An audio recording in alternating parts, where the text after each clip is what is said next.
Hekalu vipi? Kamilifu. Na is a series, is a long teaching. Tumefanya Jumapili 2 sasa, lakini nataka tuendelee. Labda leo tutamalizia kuhusu hekalu kamilifu, na tulitaja vitu kadhaa ambavyo ni muhimu vipatikane hekaluni, na hivyo vikiwa hekaluni, hekalu linakuwa kamilifu. Labda tunaweza jikumbusha tu kati ya vile vitu ambavyo tulivitaja. Newton, sanduku la agano, na tukasema kwamba katika hekalu palipo sanduku la agano, ambalo hili sanduku la agano kwanza linaashiria watu ambao wamekuja kwa ajili ya maagano walionayo na Mungu wao, na kwamba Mungu hatembei na watu bila maagano. Yeye anataka uagane naye kwanza ndio uweze kutembea naye. Na tukasema ndani ya sanduku la agano mna nini na nini na nini. Ten Commandments, zipo zile tablets za Ten Commandments ziko ndani ya sanduku la agano, kumaanisha kwamba kila hekalu lazima liwe na sheria. Kama ni hekalu lisilo na sheria, basi hilo hekalu ni pungufu, ni punguani. Kama mtu anaweza kuvaa vyovyote na akuje na atoke aende, hilo hekalu limepungua. Bwana sifiwe sana. Lazima liwe na sheria. Ndio maana zipo amri 10 za Mungu. Kingine ambacho uko pale ndani, kule nyuma, kiti cha rehema. Tukasema hekalu lolote lile lazima liwe na kiti cha rehema, na maana yake kiti cha rehema ni kwamba lazima katika hekalu pawe na rehema, kwamba mtu akija amekosa ahurumiwe, kwamba mtu akiwa amepigwa mawe huko nje anaweza akakimbilia kanisani na akapata faraja. Kama mtu amekosewa huko na moyo wake umevunjika, akija katika nyumba ya Bwana inafaa apumzike. Si amekuja amepigwa mawe huko na watu, nanyi pia mkifika mnamfukuza, namwambia wewe ufai, nenda zako. Lazima kiwepo kiti cha rehema katika hekalu ili pawe ni mahali pa kukimbilia. Ndio maana yule mwanamke aliyefumaniwa katika uzinzi alipokimbia kwa Yesu, watu walikuwa wanataka kumpiga mawe, lakini alipokimbia kwa Yesu akapata faraja na akaokolewa na yale mawe ambayo wangepigwa. Bwana asifiwe sana. Tukasema kingine ambacho kipo katika sanduku la agano, Mana ilikuwa ni chakula kile ambacho wana wa Israeli walikula walipokuwa kule jangwani. Na tukasema katika nyumba ya Bwana ni vizuri pawe na chakula. Kwanza chakula cha kiroho, kwamba ukija kanisani ushibe neno. Zipo ibada zingine ambazo unaenda unahudhuria ibada, ukitoka unaenda kutafuta mtu kuhubiria, au unaenda kutafuta channel ya TV utafute mahubiri, kwa sababu katika ibada nzima hukupokea kitu, hukupata kitu, zilikuwa ni porojo tu. Huyu anaingilia mshirika mwingine, pastor anaingilia mzee wa kanisa, ni mashindano tu pale, unatoka bure hujashiba. Lakini lazima iwepo mana katika nyumba ya Bwana. Watu wakija wanaondoka wakiwa wamepata neno, wameshiba. Na pia tukasema maana pia ni chakula cha kimwili, kwamba pawepo na chakula katika nyumba ya Bwana. Fulani akifungiwa nyumba kwa sababu ya rent anaweza kimbilia kanisani na hazina ya kanisa iwe inatosha kumpa rent. Fulani akikosa chakula asilale njaa na watoto wake, akuwa anaweza kukimbilia katika nyumba ya Bwana na apate kitu cha kumsaidia. Katika wakati wa mitume Biblia nasema ya kwamba chakula kilikuwa kingi mpaka wajane wakawa wanagawiwa chakula, mpaka kukawa na vurugu kanisani, kwamba wajane wa mahali fulani wanatengwa. Ikabidi wachague akina Stefano wawe watu wa kugawa chakula. Inamaanisha katika nyumba ya Bwana lazima pawe na chakula. Bwana asifiwe sana. Haleluya. Tukasema kingine ni kipi kinachopatikana pale? Fimbo ya Haruni, ile fimbo ambayo ni mbichi, ambayo imechipuka tawi. Bwana asifiwe sana. Fimbo ya Haruni ni uongozi. Inamaanisha katika hekalu lazima pawe na uongozi mbichi. Uongozi mbichi ni upi? Ni uongozi ambao uko effective, kiongozi ambaye anasikizwa na watu wake, kiongozi ambaye haachi mambo yakaharibika na amenyamaza, anaangalia tu fulani na fulani wanakorofishana na yeye anaogopa kumkadi. anaogopa kukanya yule. Hiyo ni fimbo iliyokavu. Lakini fimbo mbichi ya Haruni ni ile kiongozi ambaye anajua nini kinaendelea, anaweza kusawazisha mambo, anaweza kupatanisha watu ambao wamekosana. Bwana asifiwe sana. Tukasema ni kitu gani tena kinapatikana katika hekalu? Kitu kingine, lampstand ama kinara cha taa. Na tukasema kinara cha taa kinaashiria kwanza mwangaza, yani kuona. Lazima pawe na mwangaza kanisani, pawe na uwezo wa kuona, kwamba kabla jambo lifanyike, iwe mtu ambaye amezama katika maombi ana uwezo wa kuona vitu kabla vifanyike. Iwe mtu aliweza akaona kwamba kuna jambo fulani litatokea na akaonya kanisa, na kanisa likaingia kwenye maombi na likamlilia Bwana. Haleluya. Yes, so kuwe na uwezo. Alafu tena kinara cha taa ikawa kinamaanisha kwamba kuwepo na moto katika hekalu la Bwana. Yaani kuwe na moto, isiwe ni baridi, pawe na moto. Watu wakiimba mapepo yatoke, watu wakihubiri watu wabarikiwe, wagonjwa wapone. Yaani pawe na moto katika hekalu, kinara cha taa kisikosekana. Jambo lingine tulilosema linapatikana katika hekalu la Bwana, the altar of incense, yani madhabahu ya kufukiza uvumba. Na hii ndio ambayo tulifanya wiki iliyopita, madhabahu ya kufukiza uvumba. Hii ni madhabahu ya maombi, mahali pa maombi. Katika ibada ama katika hekalu lazima pawe na chemba ya maombi, yaani mahali ambapo watu wanakuja wakimlilia Bwana. Katika hekalu usikosekane waombaji, watu wa kumtafuta Bwana kwa maombi, wa kumlilia Bwana, kufukiza uvumba. Panuke moshi hapa wa maombi, hata mtu akipita kando anajua hii ni kanisa hii. Yaani anasikia nywele zinasimama, kwa maana pamejawa na utukufu wa Bwana. Haleluya. Tukasema kama vile unaweza kwenda mzukani, ufike pale usikie uoga fulani kana kuingia, kwa sababu pana uwepo mwingi wa mashetani. Vivyo hivyo katika nyumba ya Bwana, ukipita karibu na hekalu usikie kuna kitu si kawaida, yaani kuna nguvu fulani hapa, kwa sababu amejawa na uwepo wa Mungu. Haleluya. Kuna moja imebaki.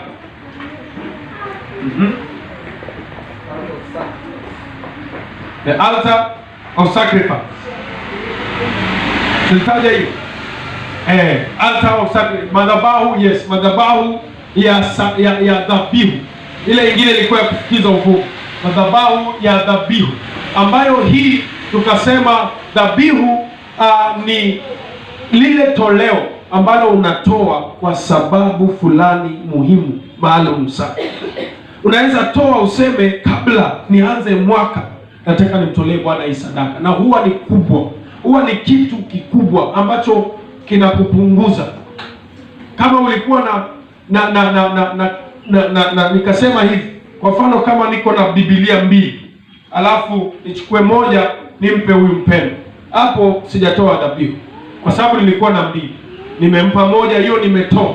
Lakini dhabihu ni wakati niko na moja tu, sina nyingine, na hiyo moja niitoe niipeane. Yaani hapo umejisacrifice, umejinyima. Ndio maana Mungu alipokuwa anamtoa Yesu hakuwa na mwana mwingine. Bwana asifiwe sana. Ibrahimu alipokuwa ameambiwa mtoe Isaka hakuwa na wana 20, sasa tuletee mmoja. Alikuwa na mmoja tu. Dhabihu ama sacrifice ni kitu ambacho unatoa kwa sababu kusudio fulani. Unaweza ukawa na ushaona, wakati mwingi wahubiri wanakuambia toa kila kitu ulicho nacho kwa mfuko, na saa hiyo hata huna sababu ya kutoa. Unatoa zote mpaka fea, unaacha hapo, unatembea mguu, au kuwa na reason, lakini umetoa dhabihu. Unaenda ukinungunika, ukisema ule mhubiri amenikona, ameniibia. Kwa nini? Kwa sababu ulijitolea wewe mwenyewe bila sababu. Dhabihu inafaa uitoe wewe mwenyewe binafsi, kwa sababu ya kitu ambacho unafaa kutoa. Hizi zingine ni sadaka tu. Unaweza ukatoa sadaka, unaweza ukatoa 1000 ngapi, ni sadaka ukatoa. Lakini dhabihu, kuna kitu unataka kufanyiwa na Bwana. Unaingia mahali katika nyumba yako, unaangalia, mimi niko na meza moja tu, lakini hii meza naichukua naipeleka kanisani ili Bwana anifanyie 1 2 3. Ama labda ni shukrani fulani kwa sababu ya Bwana alivyokutendea. Kwa sababu Bwana amenifanyia hivi, ninachukua kitu hiki suti yako ile nzuri kabisa unaibeba, unapatia mtu, unambariki, unamwambia hiyo chukua, ni dhabihu, kwa sababu ni shukrani, unampa Bwana shukrani. Yaani jambo kubwa ambalo nalitenda. Bwana asifiwe sana. Kuna series nyingine ya matoleo tutakuja kuwafundisha, tutaweza kuelewa vitu hivi kwa undani, tofauti ya zile sadaka zilizopo. Haleluya. Amen. So dhabihu alafu kingine tulisema kiko pale katika nyumba ya Bwana. Meza ya Bwana. The table of sharing. Inaitwa meza ya nini? Ya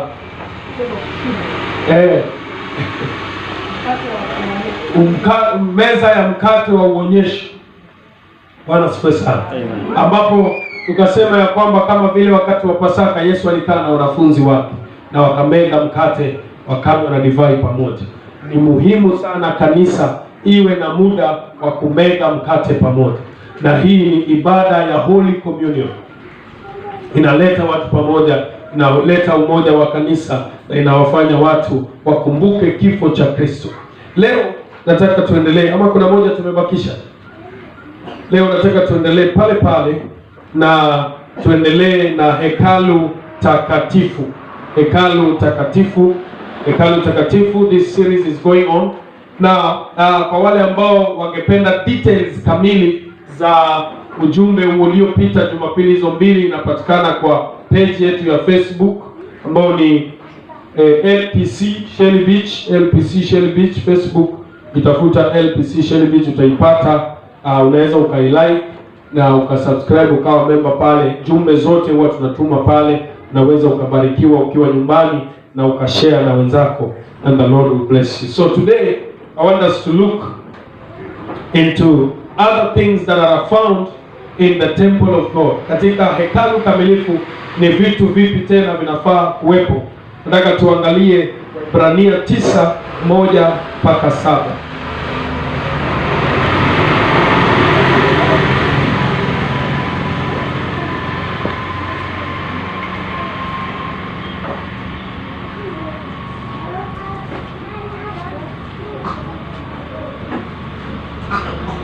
The Bible says, Hebrews chapter 9 verse 1.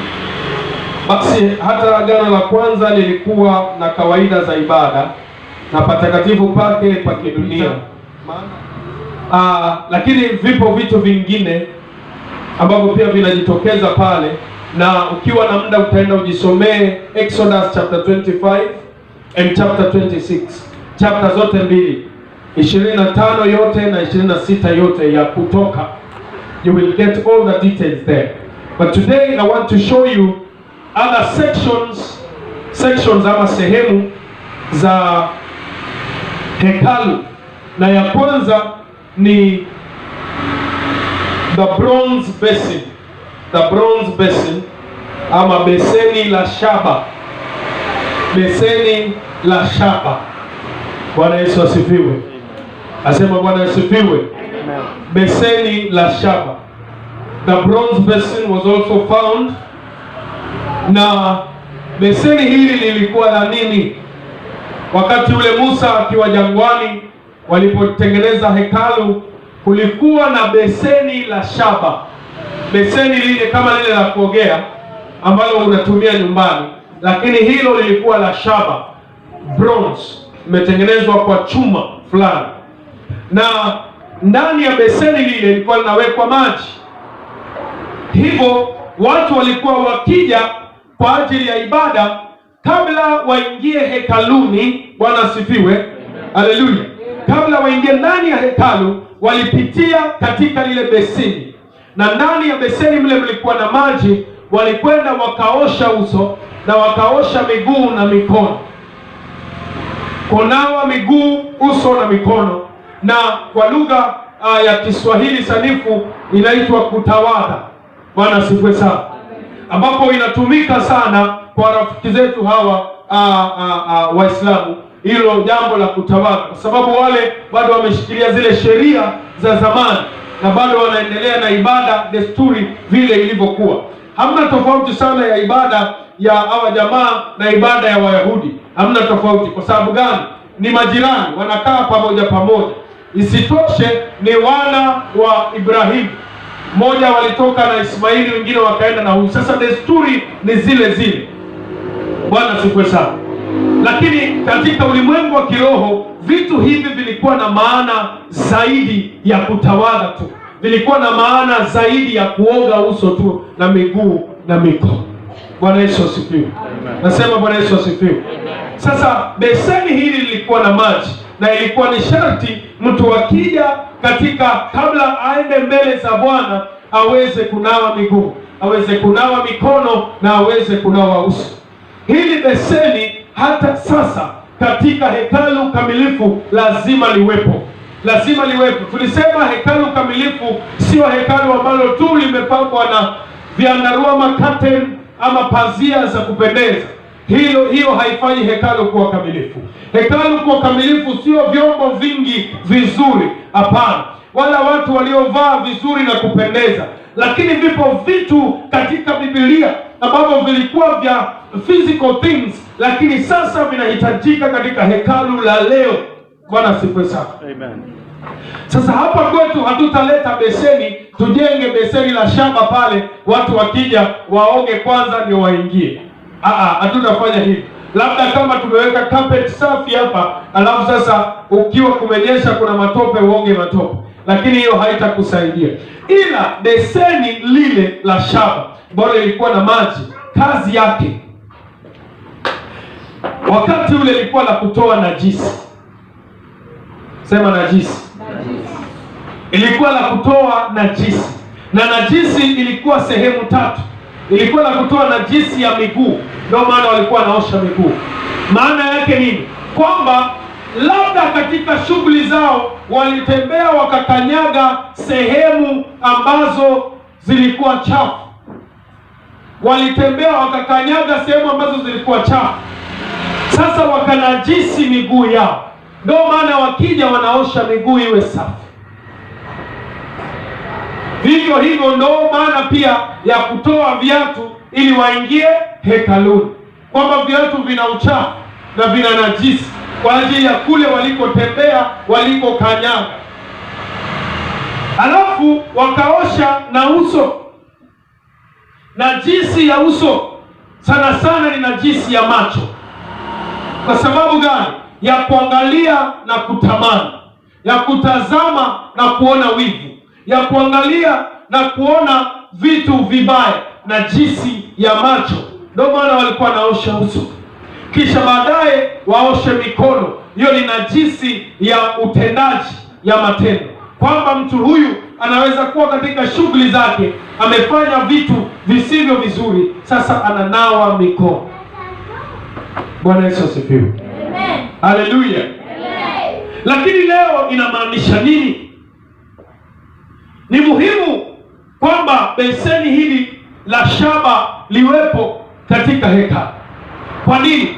Kwa sababu vile vile ambavyo watu hao walikuwa wakitenda kujisafisha mwili tu, vivyo hivyo tunapaswa tujisafishe na mioyo yetu.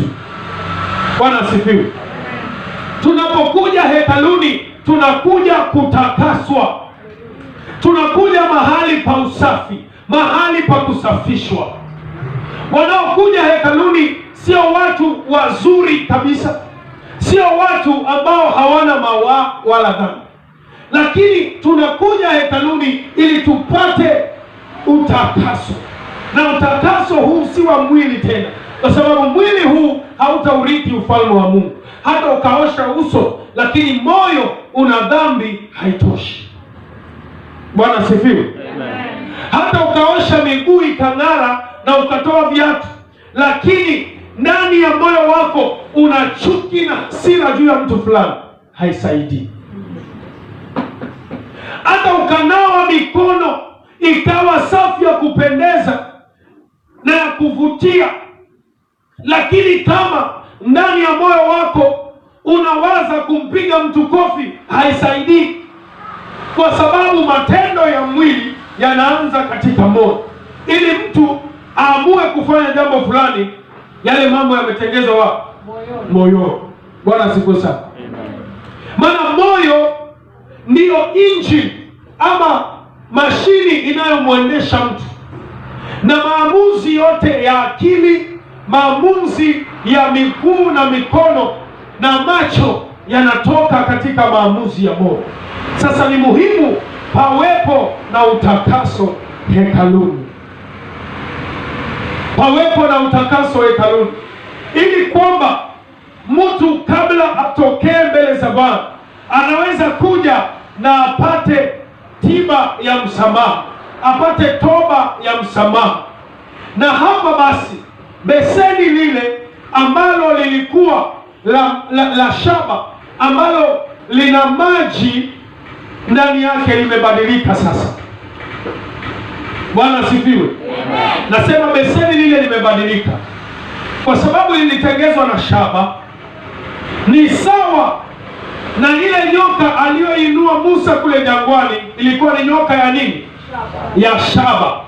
Sasa beseni lile limemwagwa maji, likakunjwa, likatengenezwa nyoka ya shaba, likaangikwa juu, naye ndiye Yesu Kristo, mwana wa Mungu. Haleluya!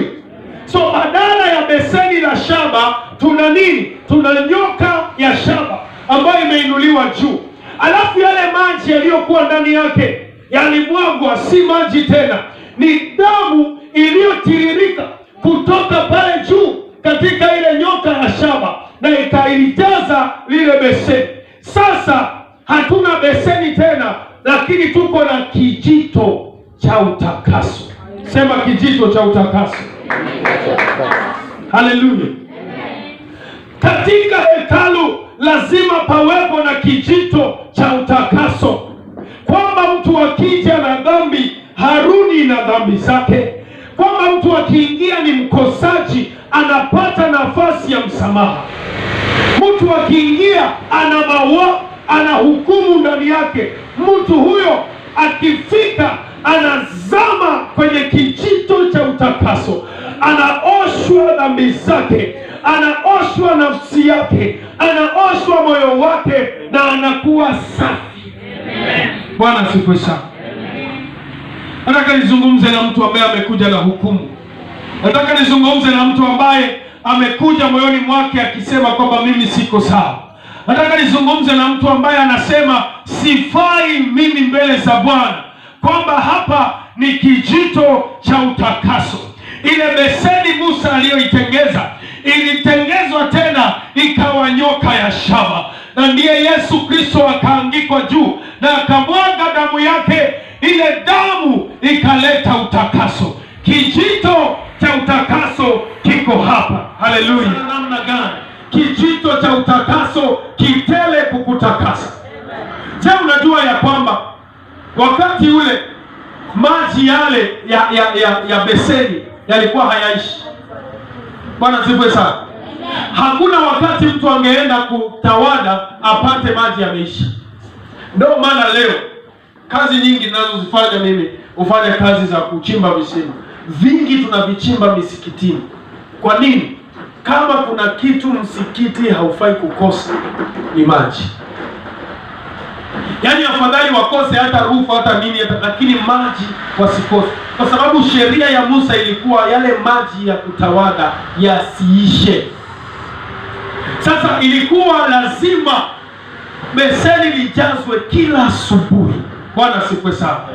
Leo asubuhi nimekuja kutangazia kwamba kijito hiki cha utakaso hakikauki. Amen. Haleluya, kijito hiki hakikauki. Amen. Hata kama una dhambi milioni 1 huwezi kukikausha. Huwezi kukikausha. Hata waje watu wenye dhambi 20 kwa ibada moja, kijito hicho hakikauki. Kiko pale kwa ajili yako. Bwana asifiwe sana. Kimewekwa kwa ajili yako. Njoo ujivike ndani ya kijito hiki. Njoo ujichovye ndani ya kijito hiki cha utakaso. Haleluya. Amen. Tutembee kwenye kijito kile. Miguu yetu tuichovye ndani ya kijito cha utakaso. Amen. Kote kule tulikotembea kuliko na najisi tuondoke. Tunawe uso wetu katika damu ya Yesu Kristo. Tukitoka tuwe tumetakasika. Tuoshe mikono yetu kijito cha utakaso. Kijito cha utakaso hakikauki. Amen. Amen. Kwa sababu ni chemichemi, ni chemichemi. Biblia inasema ya kwamba siku moja Ezekieli akatumwa aende aangalie mto fulani, ambao mto ule ulikuwa umetoka wapi? Madhabahuni, katika hekalu. Nao mto ulikuwa ni mto mkubwa, una maji mengi. Katika hekalu hili upo mto ambao unafurika. Mto huu unafurika utakaso, unafurika msamaha, unafurika kusikizwa tena. Nazungumza nao, njoo ujichovya katika kijito cha utakaso. Haleluya, ase haleluya. Pigia Bwana makofi kwa ajili ya kijito cha utakaso. I love this.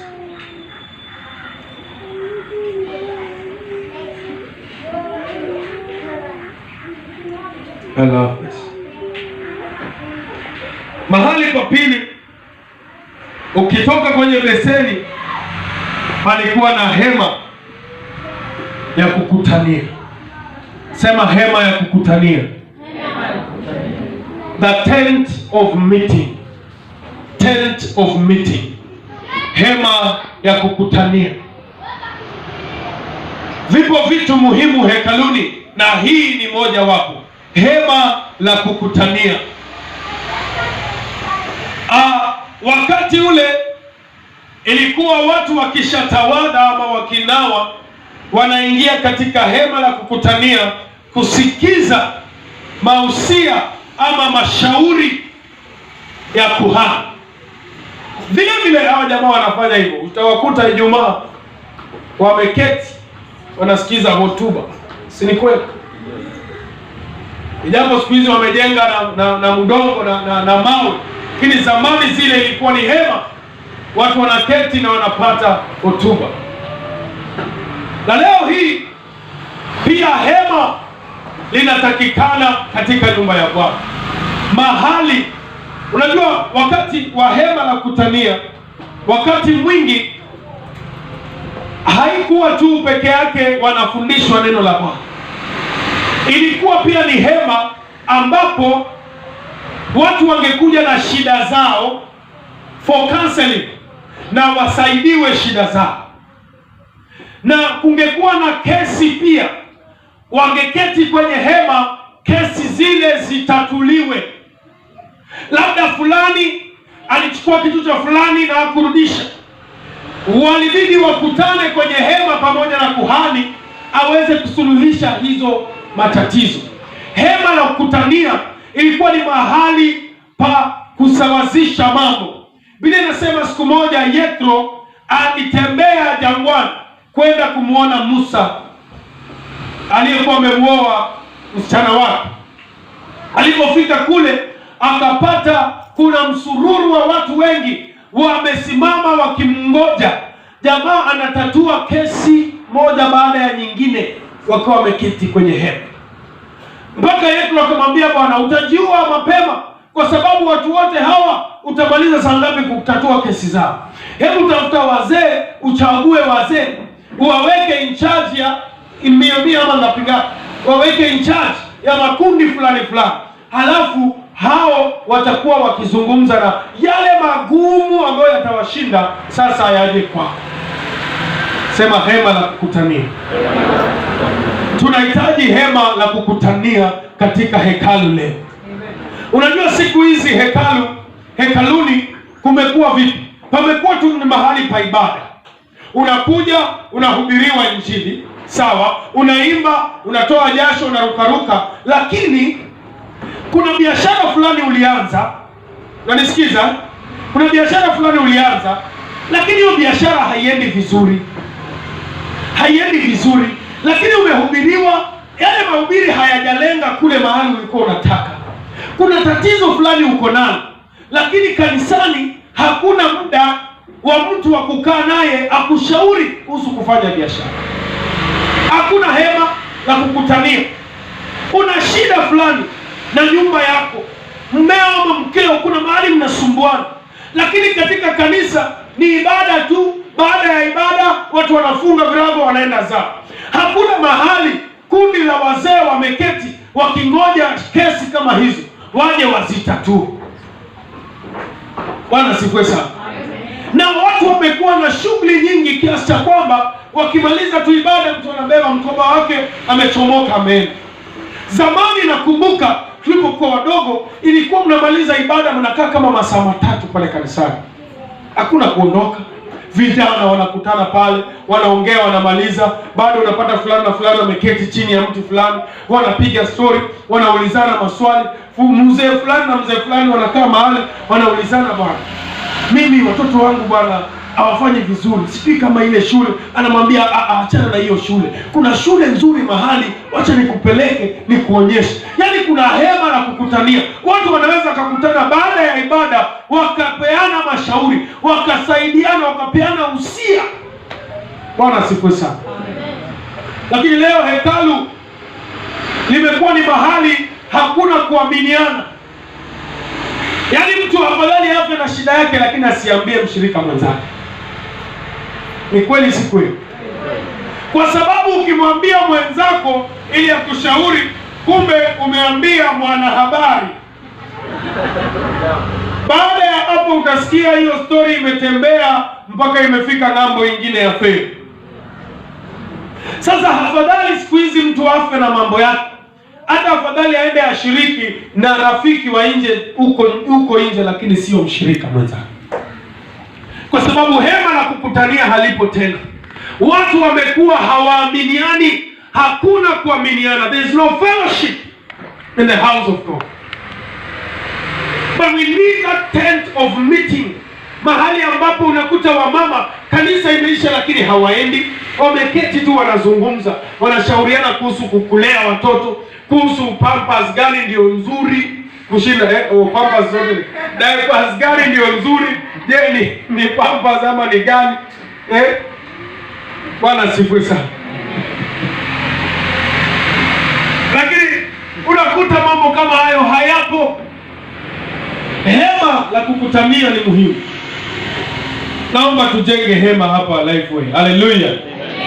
Tujenge hema hapa. Si lazima kila kitu kije kwa mchungaji. Unaweza ukaketi na mtu pale mkashauriana na mkasaidiana na mkaenda, na mambo yakawa sawa.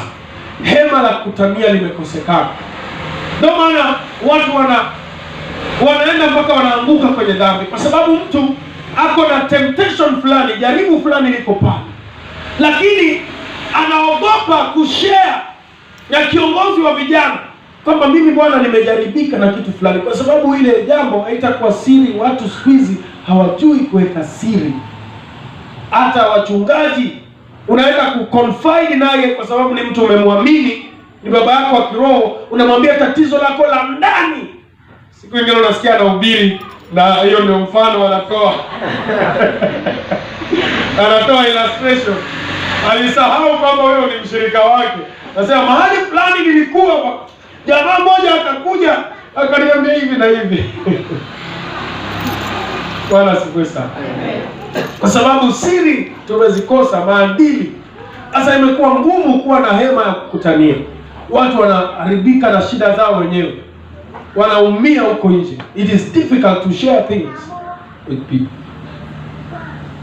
Lakini labda kama tungeshare, kuna mtu angetusaidia mahali, kuna mtu anajua kitu kushinda wewe, kuna mtu ali experience kitu fulani, anaweza akakuongoza na akakwambia hii ukitaka kufanya vizuri fanya hivi na hivi na hivi. Bwana Yesu asifiwe. Hema ya kukutania.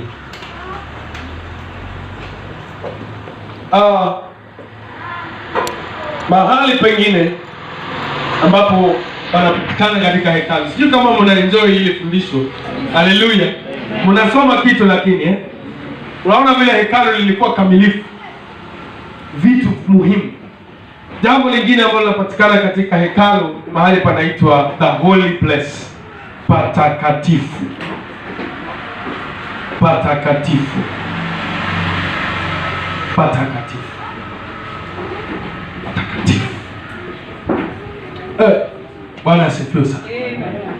Patakatifu ni mahali ambapo ni muhimu kupatikana. Wakati ule ilikuwa mahali patakatifu, wanaoingia pale ni makuhani na viongozi wa dini wanaingia patakatifu. Hao watu wengine wa kawaida walikuwa wanakutana huko kwenye hema wakingoja hotuba na uwasia na mashauri ya makuhani, lakini makuhani wanaingia patakatifu.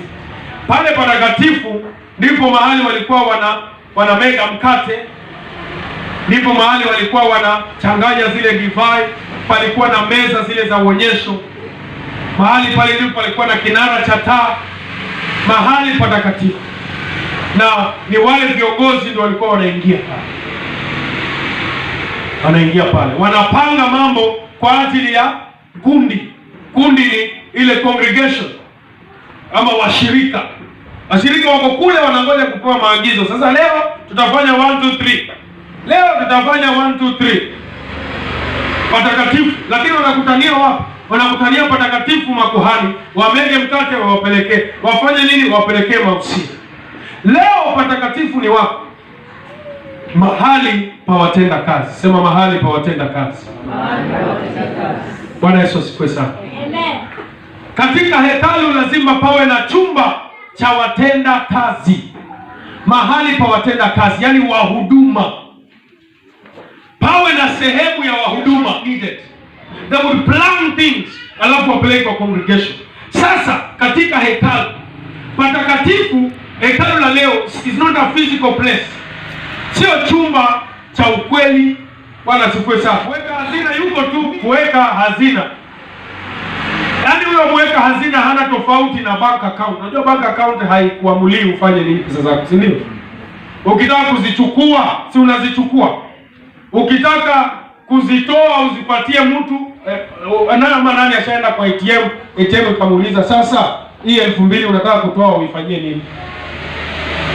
Na mtu ashawahi ulizwa na ATM hivyo, ama na yule teller, yule wale watu wa bank ambao wanakutolea pesa, umeenda kumwambia anataka kutoa 5000 kwa akaunti yako, alafu akuulize unataka kufanya nini 5000? Haikwangi hivyo. Sasa waweka hazina wengi wa kanisa ni kama bank accounts. Kazi yao ni kuweka tu, hawana say na hiyo pesa. Lakini pastor ana decide nataka kuifanyia hivi, nataka kuifanyia hivi, na hakuna mtu anaweza kumpinga. Kitu kinachotakikana ni kwamba wale viongozi wanaweza kaa chini waseme tuko na 20,000 kwa account na tunahitaji na kuweka stima, tuchukue pesa fulani tuzifanyie hivi. Wanapanga pamoja na mchungaji akiwa pale, wanapanga. Mimi naomba ifike wakati hata niwe sipangi, ni nyinyi mnapanga tu. Viongozi wanakuja kuniambia, pasta, tumeamua hapa sikae na namna hii, tuongeze tiles juu, na ile pesa tumetumia nusu ya ile pesa iko kwa account, na ingine tutachanga kutoka kwa members. Bwana asifiwe sana. Haleluya. Pawe na kundi la wapangaji, watu ambao wanapanga. Wako wapi? Bwana asifiwe sana. Hivi sasa sijui kama wamama bado mnakutana, ile ni Sunday hivi mnakutana, today au Sunday ya 3. Kwa sababu niliwachagua viongozi, niliwaachia hiyo department, mujipange. Msipokutana, shauri yenu, hamtanilaumu. Bwana asifiwe sana. Mkutane, mpange mambo yenu. Kama ni kutembeleana, kama ni kufanya ushirika, ni kufanya mkutano, kama tell me tumepanga kitu fulani. Viongozi wa vijana, muje mniambie, dadi tunataka tuwe na rally siku fulani, tarehe fulani. Kazi yangu ni kuangalia tu ile tarehe, labda kama ina collide na event fulani ndio nitawaambia usiweke hii tarehe, wekeni tarehe fulani. Lakini sio mimi nije tena niwapangie sasa. Mnakumbuka mwanzo nilikuwa nikiwapangia youth Sundays, si ndio? Vijana. Lakini siku hizi sipangi tena. The whole of last month and this month sijapanga. Msipopanga mtangoja sana. Kwa sababu niliwapea nafasi viongozi mjipangie vitu vyenu. Bwana asifiwe sana. Sunday school nikawapea nafasi mjipangie mambo yenu na nikachagua viongozi. Sijawahi sikia event moja ya Sunday school kwamba walimu wamepanga tunaenda picnic, twende tucheze kwa uwanja fulani, tucheze mpira na watoto. Sasa tunataka tu support yako. Mimi na ngoja hivyo niwaambie, haya chukueni 2,000 hivi muongezee, mnunue biskuti na nini, lakini msipopanga sitawapangia, kwa sababu nilishatengeneza patakatifu mahali pa viongozi kukutana. Nilitengeneza, Bwana sifiwe sana, kuna chumba cha viongozi patakatifu nilitengeneza, na viongozi wakilala kanisa inalala. Bwana sifiwe sana. Hebu viongozi wote wajikakamue, mchukue sehemu zenu, mchukue zamu zenu, mfanye kazi ambayo inawapasa kufanya. Bwana sifiwe sana. Mwisho wa mwezi huu nitaenda kwa records niangalie kama kazi iliyopeana ya kufanywa, tujue namba ya washirika kama records ziko, because nataka kila mwisho wa mwezi tuone tuko wangapi wamekuja kanisani, wageni wangapi walikuja, wangapi bado wamebaki, wangapi walienda. Kwa njia hiyo tunajua tukiomba tunaombea nani. Bwana sifiwe sana. So patakatifu, mahali pa watenda kazi. Watenda kazi mpo? Ni wawili tu. Watenda kazi mpo? Sharon, karibu. Tulikupatia kazi, unajua. Tukupea kazi ya mission. Tupangie missions, tupangie door to door. Tupangie open air crusades. Tunangoja tu. Sawa. Tunangoja. Na usipotupangia tutakaa sana bila kwenda nje. Kila mtu achukue jukumu lake. I'm that kind of a leader ambaye sitakupa kazi alafu nikufuate, ni mimi nikupea idea. Sasa kwa hii department yako fanya 1 2 3. No. It is you to come up with that idea. Alafu share na mimi, then we can discuss na tusaidiane. Bwana asifiwe sana. So I want every leader come up na idea zake, and then we can sit down and polish na tusaidiane. Sio mimi, sio mtu wa kupinga vitu. Ati umeleta idea kwa mchungaji anakuambia hii wachana nayo. Hii itaenda wapi? Hii haiwezi fika popote. Hii itakufia hapa tu mbele. Mahali fulani tulijaribu hii na haikufanikiwa. Haikufanikiwa. Tukaweka open air, wakaja watu wawili tu peke yake. Hii wachana nayo. No, I'm not that kind of a person. You bring an idea and we discuss it together, we form it and we make it successful. Hallelujah. Amen. The Holy of Holies. Hiyo ni sehemu ambayo ya mwisho nataka tuizungumze. The Holy of Holies. The Holy of Holies.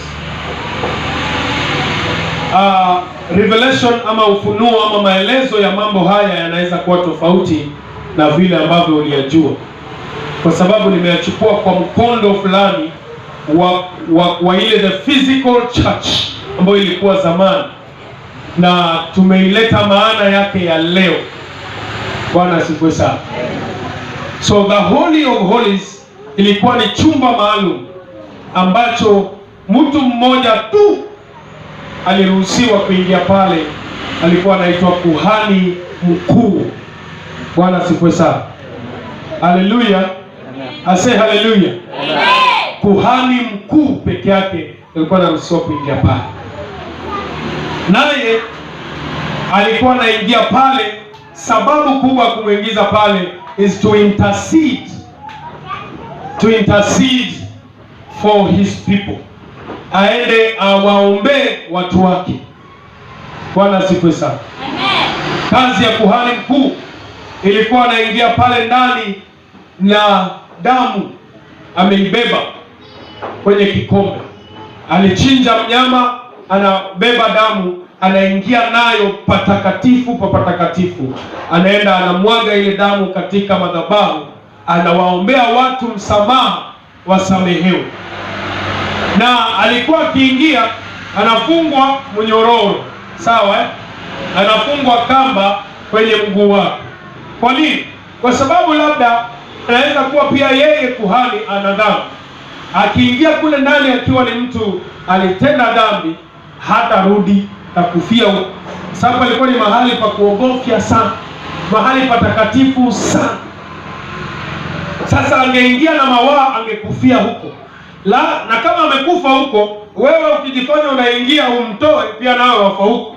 Mwingine naye akija akifungua kate na ingie, na ile kate likifunguliwa pawe wazi, watu wote watakaoona huko ndani wanakufa.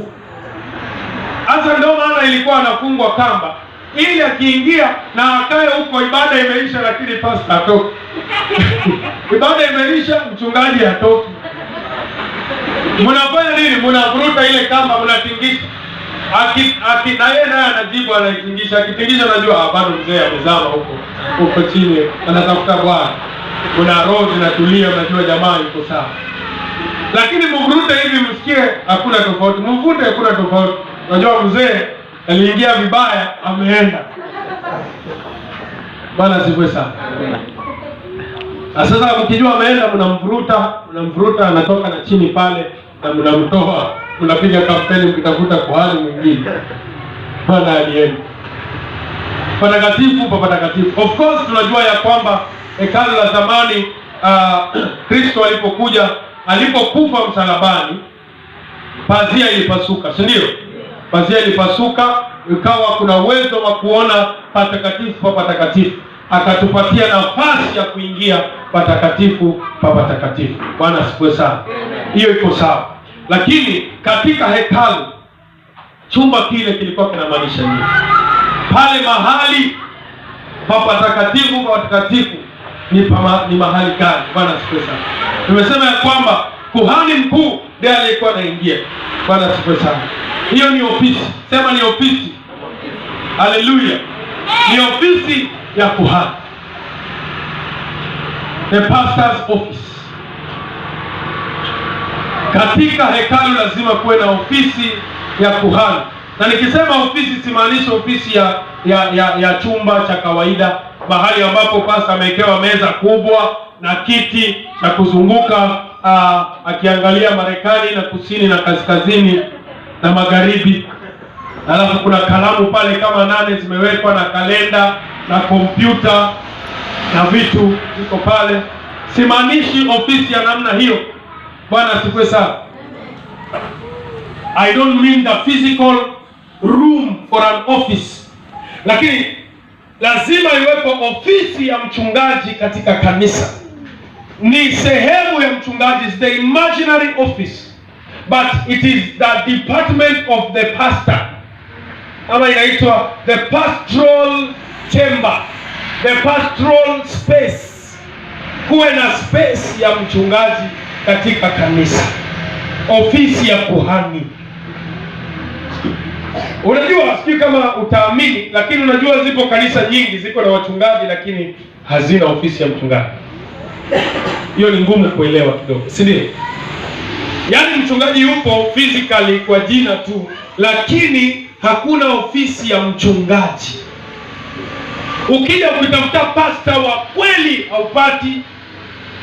Yuko tu pastor pale jina, lakini yule pastor wa kweli ambaye anatambulika mbinguni, mbingu zinajua hapo hakuna pastor, hakuna mchungaji.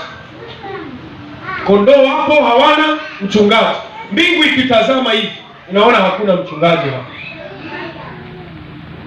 Kwa nini? Kwa sababu ofisi ya mchungaji ni tofauti sana.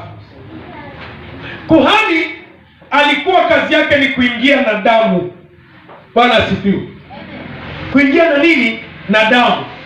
Ameibeba kwenye chetezo fulani. Damu ile ilikuwa ya sadaka. Sadaka ambazo zimechinjwa, anabeba ile damu kwenda nayo mbele za Bwana. Bwana asifiwe sana. Amen. Kazi ya kuhani ni kuchukua mizigo ya watu na kwenda nayo mbele za Bwana. Sasa pastor yeyote, kama uko hapo unataka kuwa mchungaji, nataka ujue hii. Mapasta, Bwana asifiwe. Kama huko hapo nataka kuwa mchungaji, ujue kazi yako ni kubeba mizigo ya watu. Sasa ziko kanisa ambazo wachungaji hawako tayari kubeba mizigo ya watu. Wao ndio wanataka wabebewe mizigo yao. Mnilipie rent, muninunulie chakula, kiatu ya pasta imeisha, munibadilishie suti ile nimeivaa mwaka mzima, nataka suti mpya. Nataka kwenda Nairobi, munichangie fare, muulipe school fees ya mtoto wangu. Bwana asifiwe sana. Sasa pasta ndo anabebewa mizigo, lakini pale kuna washirika hawana nguo, kuna washirika hawana chakula, wapo watu hawana karo za shule, lakini mizigo yao wanahangaika nayo wenyewe. Unajua Kristo alipelekewa mizigo na alibeba. Hakuna mtu alikuwa na shida alienda kwa Yesu akakosa msaada. Kama yuko mmoja mtajie. Mnitajie mmoja ambaye alikwenda kwa Yesu akakosa msaada. Hata wale waliokuwa wana njaa, watu 5,000, Yesu alipowauliza wanafunzi wake, wanafunzi wakasema, Bwana, waache hawa waende. Hao ndio wachungaji wa leo. Wachungaji wa leo, watu wakiwa na njaa wanawaambia, nendeni kwenu mkale, nendeni mkajitafutie chakula. Lakini Kristo akawaprove wrong, akawaambia, mimi ndiye mchungaji wa kweli. Waleteni hao watu wote, waketisheni chini na muwape chakula. Alikuwa anawafundisha jinsi ya kuwa kwa sababu mchungaji, nikuulize, wakati kondoo ameenda malishoni, anayekula ni nani? Ni kondoo ama ni mchungaji? Mbona tu swali rahisi. Wakati wameenda malishoni, anayekula kule ni kondoo ama ni mchungaji? Kondoo. Lakini leo ukiangalia picha ya kiroho utaona wachungaji ndio wameinama chini wanakula nyasi. Kondoo wamesimama wanaangalia pasta amevuruka nyasi, amekula zote, kitambi kimeshuka, mashavu yameanguka, pasta amenona peke yake, na wachungaji na kondoo wamekonda. Hiyo ikienda online naweza kupigwa mawe na wakati wengine. Lakini kwa sababu nahubiri kwa kanisa yangu, ushauri yako. Bwana asifiwe sana. Na preaching in my church, hakuna mtu atakuja kunitoa. Bwana asifiwe.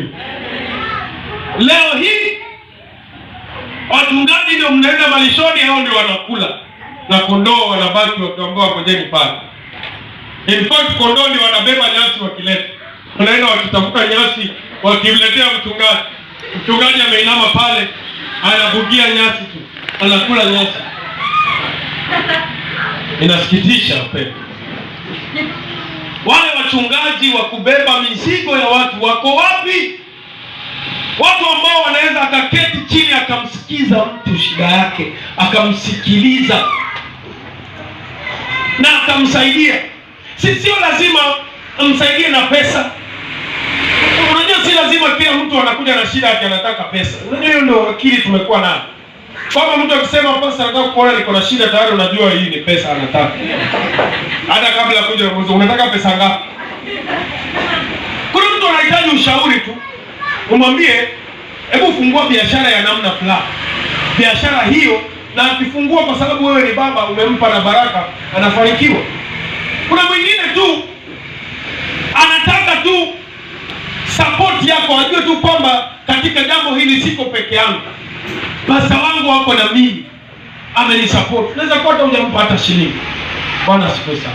But the moral support is important. Amen.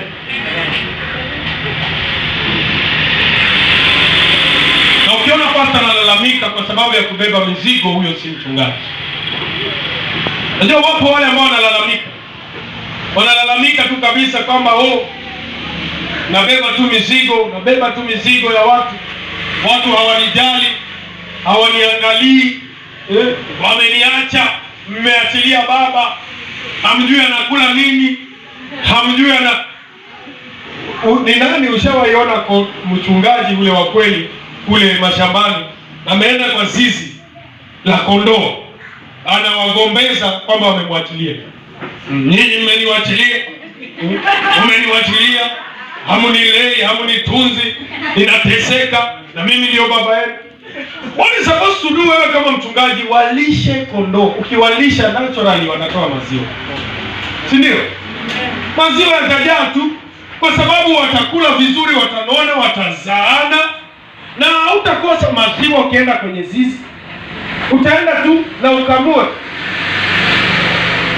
Bwana sifiwe sana. Shida ya leo, siku moja Petro akiwa na Yesu wakaitishwa kodi.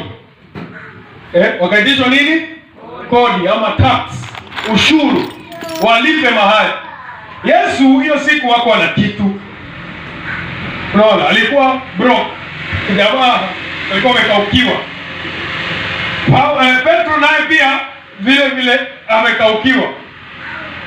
Lakini Yesu akamwambia Petro, fanya hivi bwana, kwa sababu ili tusije tukaibika hapa. Jamaa anatudai bado. Yesu ameshikwa mashati hajalipa kodi na ashikwa na manispaa. Hiyo manispaa wanakuanga na ujinga sana, hawana huruma. Kama kuna manispaa nisamee, lakini hawananga huruma. Kwanza wa Nairobi wanabebanga mtu hobela, unaweza kuaibisha afadhali polisi kuliko manispaa. Sasa na imagine Yesu angebebwa na manispaa namna gani? Akamwambia Peter, bwana, nenda baharini, ukifika kule utupe ndoano yako, yule samaki wa kwanza utashika mtoe, alafu katika mdomo wake utapata fedha pale. Ile fedha ukiipata ulete tulipe yako na yangu. Bwana asifiwe sana. Maagizo ya Yesu alikuwa ni Petero, nenda ukavue samaki. Ukivua samaki, yule samaki atakupa pesa, umvue kwanza, alafu atakutolea pesa kutoka kwa nini? Kwa kinywa chake. Lakini hakumwambia nenda kamvue samaki, kisha mvua, mkamue, umfinye kabisa, atatoa pesa. Maana hivyo ndivyo wachungaji wa leo tunafanya. Bwana tusamehe. Unaangalia mshirika, unajua huyu ako na biashara, ana pesa fulani, unamvua. Unajua unamhubiria anaokoka, hapo umefanya nini? Umemvua, si ndio? Kama yule samaki aliyevuliwa kutoka wapi? Baharini. Bwana Yesu asifiwe. Unamvua yule samaki, ukishamtoa baharini, badala ya akupe yeye mwenyewe pesa kwa hiari yake, akutolee, akupe, akubariki, aombe pastor, bwana, kwa vile ambavyo umeniombea, nilikuwa mgonjwa nimepona, chukua hii gari nimekupa. Vile ambavyo umenifunza neno, ninabarikiwa na injili yako, nimeona nikusupport na hii 2,000, lipa nauli, fanya nini? Lakini sisi tunafanya, tukishamvua kutoka baharini, tunamkamua sasa. Tunamkamua na kumfinya kwa maneno na kumwambia, wewe mtolee Bwana. Usipotoa Bwana, biashara yako itakuwa mzuri, utapata laana ya ukoo, sijui ya nini, utafilisika, unaeni mtu unamfinya kwa maneno mpaka mtu anaingiwa na uoga. Anaamua atoe ile pesa kwa uoga, kuogopa laana. Akamua samaki kabisa. Wengine hata hawakamui, wanamchukua yule samaki, wanaenda kumweka kwenye kikaango, wanamkaranga wamuuzi. Na hivyo ndio tunafanyaga. Unachukua mtu unamuweka kwenye kikaango. Yaani ni mtu alikuja akiwa tajiri kanisani, lakini baada ya mwaka amefilisika, amekaangwa. Kila kitu Mzee Jackson, uko kazini kwako? Nakuja. Nikuja pale, unajua nilikuwa naenda town, lakini fare bwana imekosekana. Kwa sababu mzee naye unajua anatoa 200 naye. Baada ya kule Mzee Jackson, uko karibu? Niko. Unaweza kuwa na 200 hapo, niwekee kwa simu kidogo, kuna kitu imenibana sana. Baada ya mzee Nelson, Bwana siku sana unajua Bwana anakupenda, Mungu anakujali. Unaweza kuwa 1000 hapo nisaidie.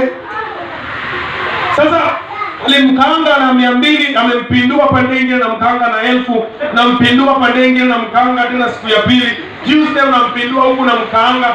Unamkaanga mpaka jamaa akauka kabisa. Alikuja na mali zake hana, alikuwa na bodaboda 2 ameuza zote. Bwana asamehe. Mchungaji mzuri anawalisha kwanza kondoo. Akishawalisha wakishiba kondoo wenyewe. Ushawahi kuona kondoo anataka kukamuliwa ama ng'ombe ama mbuzi, anataka kukusanya maziwa yamejaa na yakijaa yanauma. Bwana asifiwe sana. Ushaona mtu tu anakuja na pastor, anakuuliza pastor, ni instrument gani hapa unaona tunahitaji? Huyo ni mtu ambaye maziwa yamejaa yanauma. Anakuuliza, unaona tunaweza ongeza nini hapa kanisani? Naambia tukiongeza keyboard ya pili itakuwa sawa, kwa maana wachezaji wamekuwa wengi. Ni pesa ngapi? 65,000. Na kuisabia na kupatia. Yaani maziwa yamejaa, amekula ameshiba, maziwa yamejaa yanauma. Bwana asifiwe sana. Amen. Kwani hapa kuna mtu maziwa yanamuuma?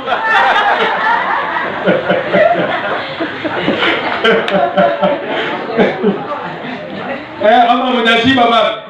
Lakini natoa jasho hapa kila siku nikiwalisha. Haya, najua siku moja mtashiba na maziwa yatawauma. Bwana asifiwe. Haleluya. So patakatifu pa patakatifu, ofisi ya kuhani lazima iwepo. Kama kuhani hawezi kubeba mizigo ya watu, akaenda mbele za Bwana akamlilia Bwana kwa ajili ya shida za watu. Mimi siku hizi masaa yangu ya maombi ni mafupi sana. Yaani 1 hour kwangu imekuwa fupi for prayer. Kwa nini? Kwa sababu niko na list ya majina yenu yote. Nikianza kutaja wa kwanza ni muombe, wa pili, wa tatu, kabla hiyo 1 hour ya saa 3 leo imeisha kabla sijamaliza hata watu 10. Sababu ndio kazi yangu. Niwataje mbele za Bwana na niwaombe. Niwabebee mizigo yenu, ile mnaojua na ile nisiyoijua. Nimwambie Bwana awakumbuke. Nanyi mkifanikiwa huko, kwa sababu Biblia inasema kondoo wanamjua mchungaji wao. Bwana asifiwe. Kondoo aliyelishwa na mchungaji wake hawezi toroka. Hawezi toroka. Hiyo ni kitu naamini, I believe that. Nikikulisha na ushibe, hawezi enda. Hata ukibarikiwa ununue nyumba ama ufanye nini upate kazi kubwa, hautaenda. Kwa sababu unajua mchungaji wako. Bwana asifiwe sana. Haleluya. Bwana atusaidie. Bwana atusaidie. Hekalu kamilifu. Hekalu kamilifu. Mchungaji kuhani, nataka nimalizie pale. Leo tunamaliza hili somo. Imekuwa ni somo zuri.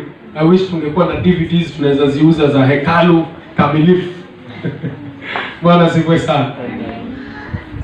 Huyu kuhani alikuwa anafungwa mnyororo fulani. Nafungwa kamba fulani. Ili akiingia kule ndani mambo yakiharibika, wale ambao wako patakatifu.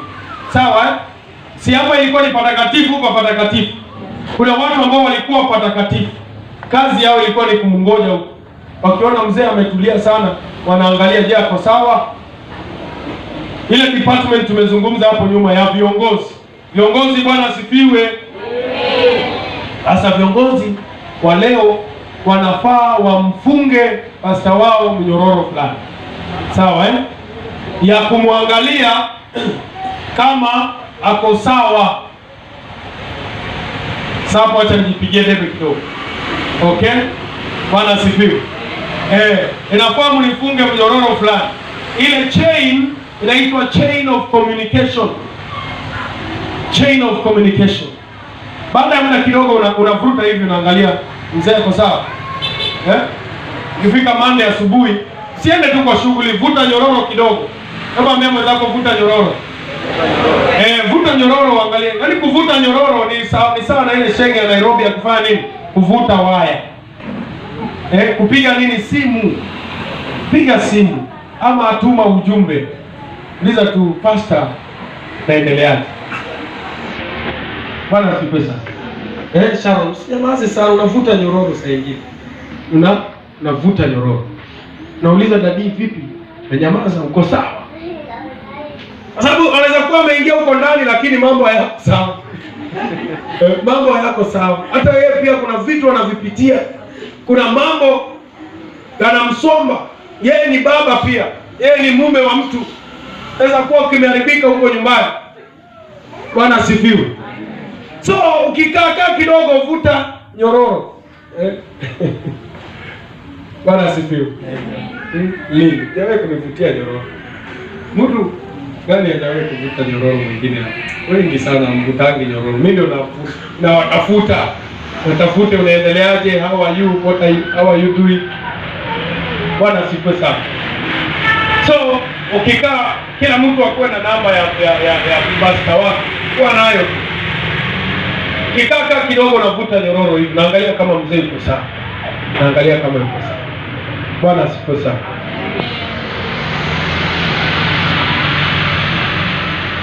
Bwana asifiwe. Si kama mnapata kitu. Tunasoma. Situsimame basi tumwabudu Bwana.